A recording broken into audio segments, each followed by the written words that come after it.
Hello, and welcome back to Forgotten Ties.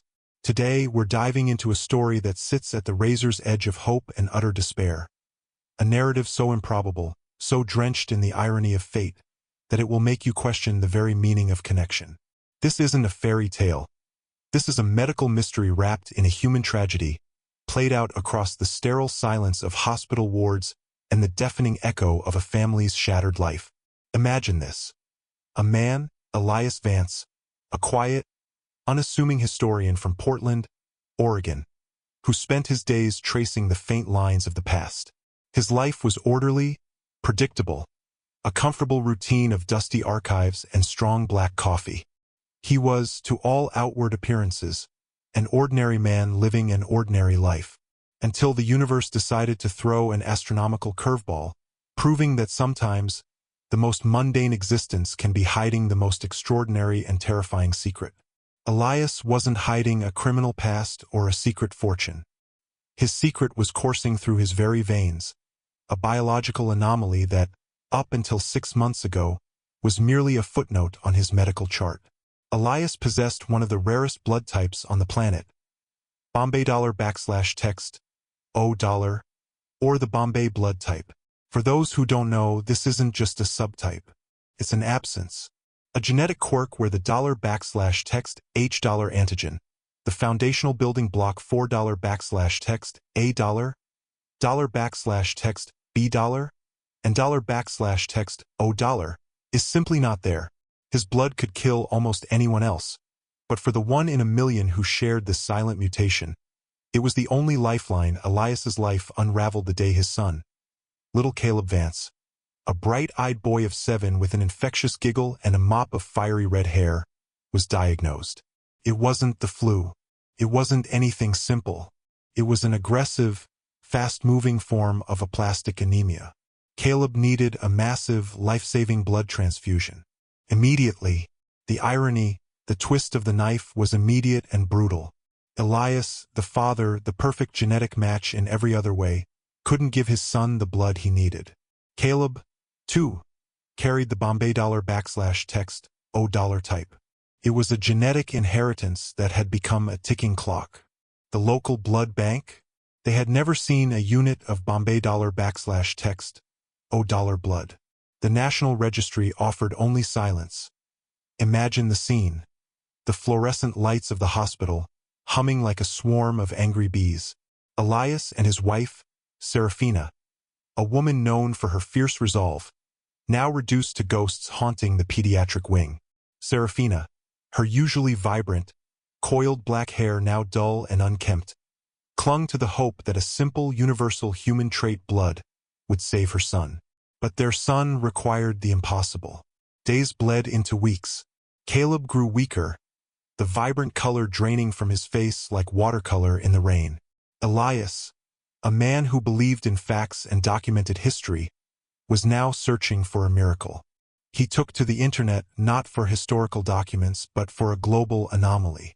He started an online campaign, a desperate, heart-wrenching plea broadcast into the vast, indifferent void of the digital world. His message wasn't just for a blood donor. It was a cry for a ghost, a plea for the one person in the world who shared his son's biological fingerprint. Then, one rain-soaked Tuesday morning, a single email arrived.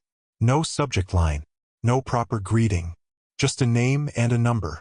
The name was Silas. The number was a match. The blood type was confirmed. Bombay $text O$. A ghost had materialized. The sheer relief was a physical blow, a wave that momentarily knocked Elias and Serafina off their feet. But as always in a story this dark, the light of hope always casts a long, terrifying shadow. This Silas, this stranger, this unwitting savior, wasn't just a simple donor. His very existence, his willingness to share this unique blood, was only the first chapter of a deeply unsettling story, a connection that defied logic and perhaps even morality. We had found the blood, but we hadn't found the man. His response was curt, his location vague, his motives shrouded in an almost unsettling indifference. The life of their son rested in the hands of a complete, utterly mysterious stranger who had just sent an email that sounded less like an act of charity and more like a ransom note. And the deeper Elias delved, the more twisted the ties became. The email from Silas was a lifeline, but it came with a chilling set of conditions. Elias had expected bureaucracy, perhaps a fee, or a long waiting period. What he got was far more unnerving. Silas didn't want money. He didn't want recognition. He wanted, quite simply, to be left alone. His location was a remote, almost forgotten town in rural Idaho, a place so small it barely registered on a GPS map. The logistics of getting the blood, or the donor, to Caleb in Portland were staggering. Silas's message was clear: I will donate. Once you send the medical team to me, no media, no questions, no contact after the procedure. This was no ordinary act of altruism. This was a deal struck in the shadows. Elias, desperate, had no choice but to agree. Serafina, the pragmatist, was instantly suspicious. Why the secrecy, Elias? If he's a good man, why hide? But the ticking clock of Caleb's failing body drowned out all rational fears. They mobilized a private medical team, chartered a small, silent plane, and sent them into the Idaho wilderness, armed with nothing but collection equipment and a prayer. The journey was fraught with tension. The flight crew reported back details that only amplified the mystery. Silas wasn't waiting in a hospital or clinic. He was in a dilapidated cabin, miles down a dirt road, an isolated structure that looked less like a home and more like a bunker. The medical team described him as a man of imposing silence. Tall, gaunt, with eyes that seemed to have seen too much history, much like the archives Elias frequented. But this history was deeply personal and traumatic. He consented to the draw with an air of detached compliance, never once asking about Caleb, the 7-year-old boy whose life he was saving. His blood was precious, but his soul seemed entirely absent.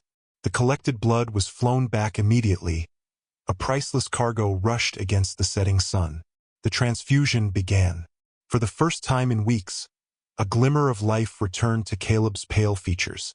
The transfusion was a success. Caleb was stable. The crisis was averted. But the story, as Elias soon discovered, was far from over. Elias couldn't shake the feeling of profound unease. A man who saves a child's life but refuses to look him in the eye. It didn't add up.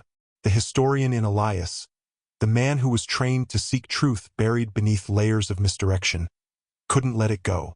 He began a quiet, obsessive investigation into Silas.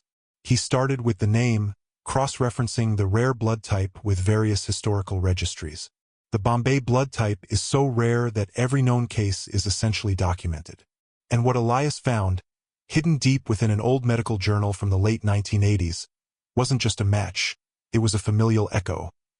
The article detailed a long-forgotten, highly controversial experimental gene therapy trial conducted on a small cohort of children born with severe autoimmune deficiencies in a secluded facility in rural upstate New York. The focus wasn't entirely on the therapy itself, but on a strange, documented side effect. A handful of the subjects developed the Bombay $text O blood type, an unpredictable biological outcome of the genetic tinkering. The names were redacted, but the facility was named the Ethereum Institute, and one of the listed subjects, though his name was scrubbed, had a birth date that corresponded exactly with the estimated age of Silas. Elias, tracing the faint breadcrumbs, realized the terrifying truth. Silas wasn't just a man with a rare blood type. He was a survivor of a disturbing, secretive experiment. The blood that saved Caleb's life was the product of a past medical transgression.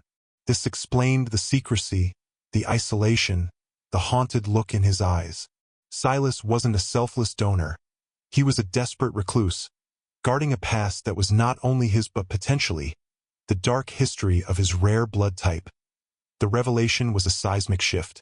Elias had not just found a blood donor. He had stumbled upon a forgotten piece of history, a medical conspiracy that now directly implicated his son. The initial relief gave way to a cold, creeping horror. If Silas's blood was a result of an experiment, what did that mean for Caleb, now infused with that same genetic anomaly? The ties were no longer forgotten. They were terrifyingly, biologically cemented. And what was even more chilling was the realization that the Ethereum Institute wasn't just a historical footnote. A quick search revealed that the Institute's remnants were still active, operating under a different, more benign name, and they were very much still interested in the biological anomalies they had created decades ago. They were looking for Silas. And now, thanks to Elias's public plea, they knew exactly where to look. The truth about Silas and the Ethereum Institute didn't just explain the recluse's behavior. It wrapped a cloak of immediate, suffocating danger around the Vance family. Elias realized his desperate public search hadn't just found a donor. It had exposed a living experiment to the very people who had created him. The relief over Caleb's stabilized condition was instantly replaced by the metallic taste of fear. Elias, now operating not as a historian but as a protector, began to cross-reference his findings. The Ethereum Institute, now thinly disguised as the Global Wellness Foundation, was no less insidious. They had pivoted from the controversial gene therapy to a new, highly funded field, the creation of biologically enhanced blood products, marketed as the next generation of immune defense. But their research had a disturbing pattern. It always circled back to the anomalies, the rare blood types, the unique genetic markers that had accidentally emerged from their old work. They saw Silas not as a person, but as a living patent, a reservoir of priceless biological data. He tried to contact Silas. The same email address bounced back. The cabin in Idaho was deserted. Silas, having fulfilled his grim obligation, had vanished back into the wilderness, a ghost that had briefly materialized to save a life, only to disappear before the repercussions could catch him. But the Institute was far more efficient.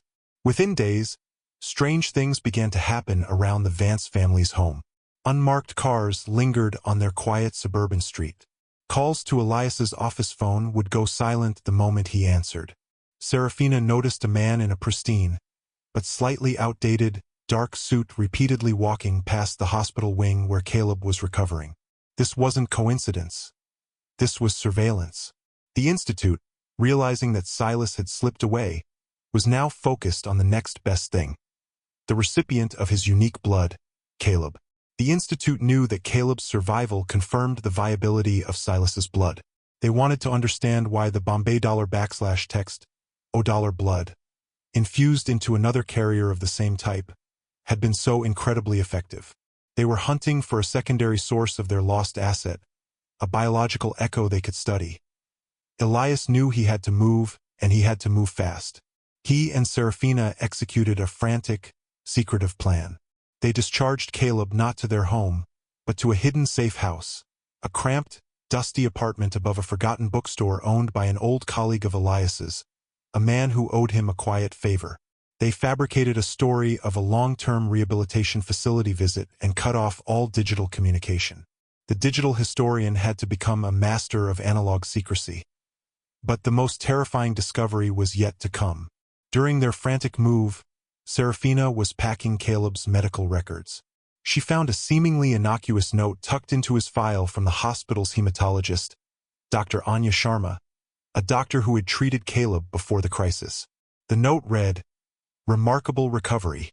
The $text, H, $antigen suppression post-transfusion is near total.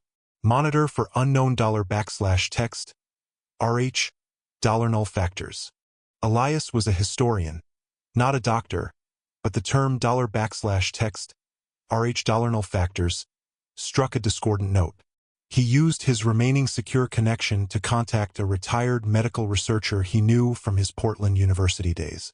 The researcher, after a stunned silence, explained the horrific implication. Bombay $text, O is one of the rarest types, but $text, RH $null, the golden blood, is the ultimate rarity, so rare that fewer than 50 people are documented to possess it. It is blood without any of the common $text, RH antigens, making it the most universally accepted, yet most dangerous, blood type in the world. The note suggested that Silas's experimental blood, when mixed with Caleb's, had somehow triggered a dangerous, potentially irreversible genetic shift in the boy. Caleb wasn't just stable, he was changing. He was developing the markers of golden blood. The man who saved his son hadn't just given him life. He had given him an extreme biological vulnerability, turning him into a medical phenomenon, the kind of anomaly the Ethereum Institute would kill to possess. The man who had shared his unusual blood type hadn't been a stranger at all. He had been a biological connection to a dark past, and now, that connection was running in Caleb's veins, turning the boy into the Institute's most prized and endangered research subject. The hunter had become the hunted, and the prize was Caleb's golden, fragile blood.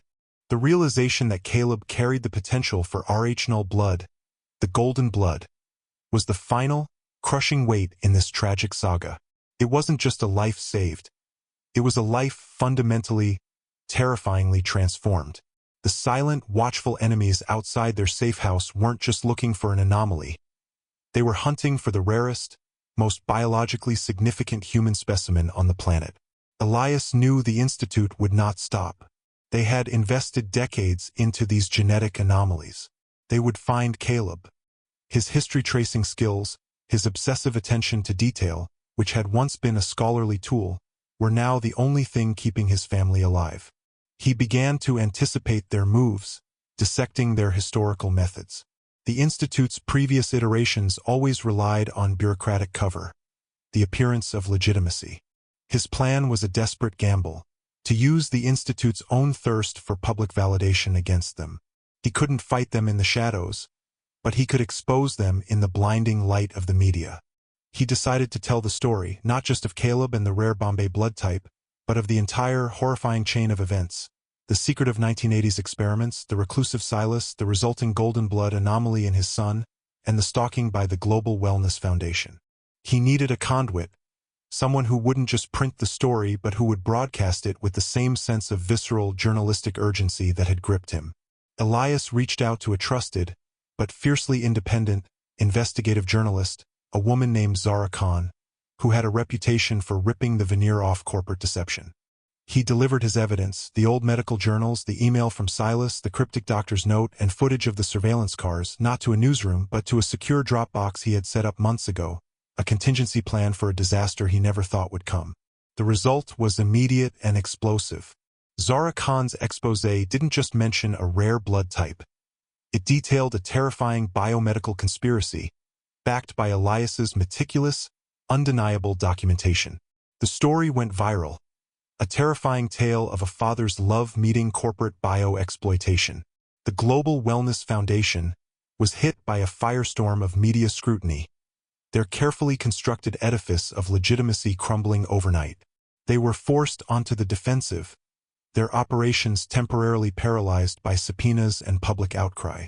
This gave Elias the window he needed. With the pressure off, he didn't just relocate Caleb. He secured a team of geneticists and bioethicists who, horrified by the story, committed to providing Caleb with legitimate, non-exploitative medical care, managing the $text Rh0 status with the utmost discretion and ethical oversight. And what about Silas, the stranger who shared his unusual blood type? Elias never found him. After the initial bombshell, a single, anonymous package arrived at the safe house. Inside was an old, faded photograph. A picture of a younger Silas, perhaps 10 years old, standing next to a slightly older boy, both wearing the same stark institutional clothing. The resemblance between the older boy and Elias himself was uncanny. A chill deeper than any fear ran down Elias's spine. It wasn't just a random genetic connection. The man who had saved his son's life wasn't a stranger. He was a relative, a forgotten tie to a past Elias never knew he had. Perhaps a half-brother, a cousin, a silent product of a shared, unknown parent who had both the rare Bombay blood type and a link to the Institute's origins. The ultimate irony, the man he searched the world for was the one he was genetically closest to, yet remained the most distant, forced into isolation by a shared biological fate. Caleb is now stable, living a life that is a carefully guarded secret. The Institute is under investigation, its dark practices finally exposed. But the real story, the one that lives on in the quiet moments, is the profound, terrifying power of biological connection. A desperate email from a stranger didn't just save a boy. It revealed a dark, forgotten family history, a genetic fingerprint that carried both the ultimate gift and the ultimate curse. And that, my friends, is the chilling truth behind the stranger who shared his unusual blood type. Stories like this, the ones hidden in plain sight, are what we strive to bring you here on Forgotten Ties. If this intense, heart-stopping journey into the darkness of human nature and medical secrecy resonated with you, if it left you questioning the ties that bind us, then please take a moment. Like this video, subscribe to Forgotten Ties for more stories that redefine the lines between life and death, hope and horror. And critically, turn on those notification bells so you never miss another deep dive into the secrets that humanity tries so hard to forget. Until next time, stay vigilant and remember, the ties that bind us are sometimes the very things that threaten to break us.